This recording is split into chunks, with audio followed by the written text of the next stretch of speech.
গেলে কয়েক বছর গেলে নষ্ট হয়ে যায় আছে না? আল্লাহ রাব্বুল আলামিন ওই জায়গায় স্বচ্ছ পানির ব্যবস্থা করেছেন।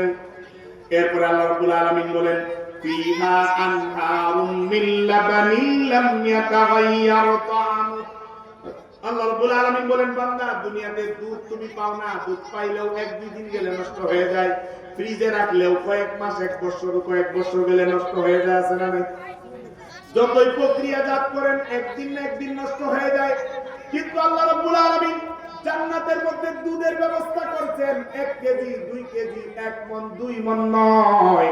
আল্লাহ রাব্বুল আলামিন বলেন বান্দা আমি তোমার জন্য দুধের নহর সাগরের ব্যবস্থা করে রেখেছি। ওয়া আনহারুম মিন খামরিল লাযযাতিল লিশ-শারিবিন। আল্লাহ রাব্বুল আলামিন বান্দাকে মায়া কইরা দয়া কইরা কত মজা কইরা বোঝান। বান্দা দুনিয়ার মধ্যে মদ খাইতে পারে নাই, আল্লাহ রাব্বুল আলামিন জান্নাতের মধ্যে মদের ব্যবস্থা করছেন। আপনারা বলতে পারেন হুজুর মদ খাইলে তো মানুষ মাতাল হয়ে যায়, স্ত্রীকে চিনে না, মাকে চিনে না, ভাইকে চিনে না। না না, জান্নাতের মদ আর শরাব এরকম হবে না, ওইটা হবে শরাবান তাহুরা, পবিত্র শরাব। আল্লাহ রাব্বুল আলামিন ওই জায়গায় ব্যবস্থা করে রেখেছেন, ওই জায়গায় ব্যবস্থা করে রেখেছেন এই মানুষের জন্য। আল্লাহ রাব্বুল আলামিন বলেন ওয়া আনহারুম মিন খামরিল লাযযাতিল লিশ-শারিবিন।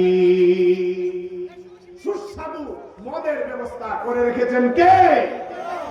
ওয়া আনহারুম মিন আসালিন মুসাফফা। দুনিয়ার মধুর মধ্যে